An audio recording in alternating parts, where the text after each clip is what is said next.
Their end was brutal. They stood beside power, public figures, official consorts, the women who shared the stage with men who created and then destroyed a regime. When the Third Reich collapsed, these women met a world that had been merciless to others and suddenly turned its mercilessness toward them. Some disappeared in the chaos of the final days. Some faced trials. Some vanished into quiet disgrace. Their fates varied, often tragic, and always revealed how a defeated society dismantled a fallen tyranny and how private lives collided with public guilt. Berlin, April 1945. The city burned. Inside the Führer bunker, the last hours are well known. Final speeches, folded plans, last radio messages. Beside him were people largely invisible in most histories: companions, wives, protégés. The choices those women made at the end were extreme and final. A few died in the bunker. Others met ends that were sudden and remained the subject of debate. Those deaths became terrible symbols. Intimate collapse turned into public spectacle. The small rooms of the bunker turned private tragedy into a display for the collapsing state. Not every woman close to the regime vanished in the final act. Many survived only to face other consequences. The fall of Nazi Germany brought public exposure. Searches, confiscations, interrogations, denazification hearings. For the wives of top Nazis, there was no single outcome, but several typical paths emerged: disappearance, flight, prosecution, social exile, or reinvention. Take Magda Goebbels. She was one of the regime's most photographed women, groomed as an image of family devotion and status.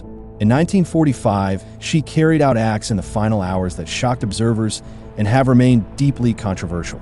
Historians have used her decisions as an emblem of moral collapse among those who could not imagine life beyond the Führer. Eva Braun's end was different. Largely kept out of public view, despite her close relationship with Hitler, she died in the same final hours. Her death erased many complexities about what she knew and how complicit she was, turning her into a figure of rumor and myth for decades. With no public trial, historians have had to reconstruct her role from fragments, letters, photos, and passing testimony. Other women faced tribunals and the machinery of occupation justice. Ilse Koch, associated with the Buchenwald command structure, became notorious and was prosecuted. Her trial sparked debate over how to hold associates accountable when direct orders are absent. Courts did not always treat women the same as men. Often the focus fell on military and political leaders, but the presence of cases showed occupiers were willing to examine complicity beyond the chain of command. Trials involving women raised hard questions. Can proximity to crime, social privilege, and participation in an apparatus be judged as criminal if there's no written order? Judgments varied, but the processes themselves signaled that the private sphere was no automatic shield. Some prominent cultural figures, those who collaborated by influence rather than command, suffered a different fate. Leni Riefenstahl, the filmmaker whose camera glamorized the regime, was never convicted of war crimes, but she lived under the weight of moral condemnation. Temporarily sidelined, she spent her post-war life defending her art and avoiding direct political accountability. Her case illustrates a third consequence. Cultural complicity does not always meet legal punishment, even as reputations are ruined. Art can be judged in public opinion long after courts move on. Emmy Goring, the glamorous wife of Hermann Göring, also came under scrutiny. She was arrested, interrogated, and stripped of her social standing. No dramatic courtroom spectacle followed. Instead, a quiet life severed from institutions that had once celebrated her. Loss of status, confiscation of property, and social exile became in many cases the enduring punishment. At times, public rage demanded immediate retribution outside formal courts. In the chaos after the Wehrmacht's collapse, liberated prisoners, local citizens, and occupying troops sometimes confronted known collaborators and carried out summary punishments. Beatings, humiliations, and rough justice. Those episodes were ugly and extrajudicial. Occupation authorities moved to restore order and replace rough justice with legal procedure. The post-war landscape was contradictory. The urge for legal reckoning coexisted with raw vengeance at the local level. Denazification courts, the formal sorting of collaborators from victims, produced mixed outcomes for women. Many were classified as followers and received lighter sanctions or fines. The program prioritized major political and military figures. Women who had played supporting roles were often judged less harshly. But even mild formal penalties could not erase social consequences. Ruined reputations, lost careers, children stigmatized by their parents' names. Social punishment proved as powerful and enduring as any legal verdict. Where accountability played out depended heavily on geography and occupation policy. British and American zones ran different procedures than the Soviet zone. In the Soviet-occupied areas, reprisals were swifter and harsher.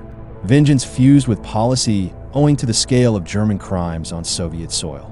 The fates of wives and female associates were shaped by where they were captured. In the East, they were likely to experience a speedier and sterner justice. In the West, they often endured a slower, more legalistic process. Some women chose, or were forced, into a form of reinvention.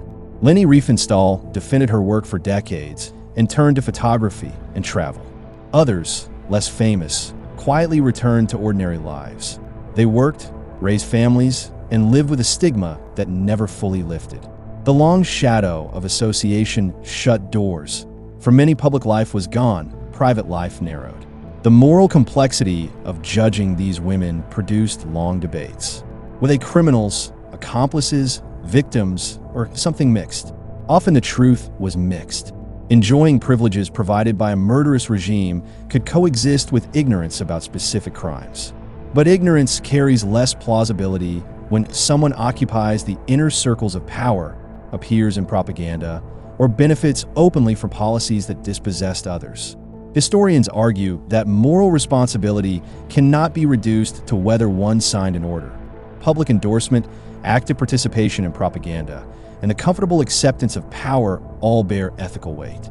These stories also reveal how propaganda and gender intersected in totalitarian systems.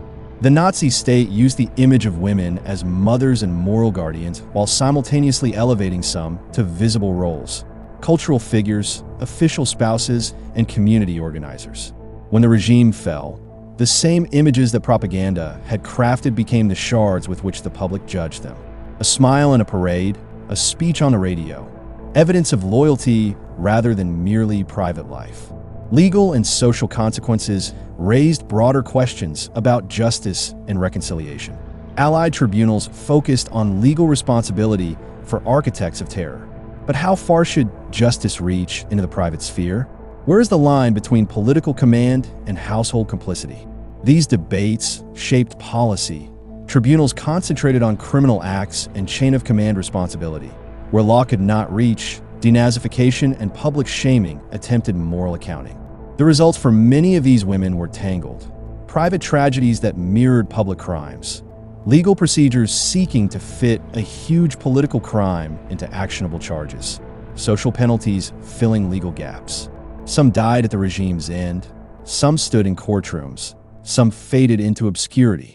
Each fate forms part of a larger story about how Europe tried to measure guilt and impose accountability after a government that blurred the boundaries between public evil and private life. Decades on, the echoes remained. Families argued about archives. Courts reopened cases. Memoirs resurfaced with apologies, denials, and defenses.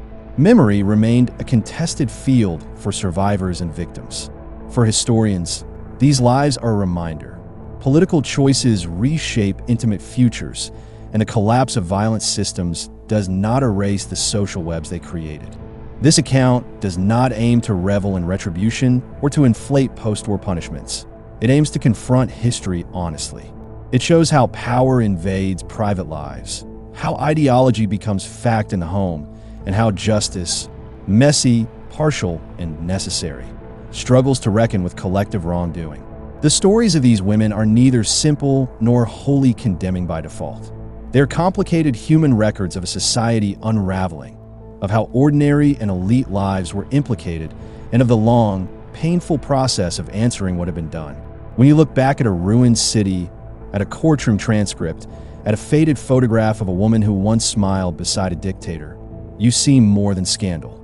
You see how regimes touch the personal, how loyalty can become a moral sentence, and how nations attempt, often imperfectly, to make sense of how people were led into crimes and what must follow when those crimes are finally exposed.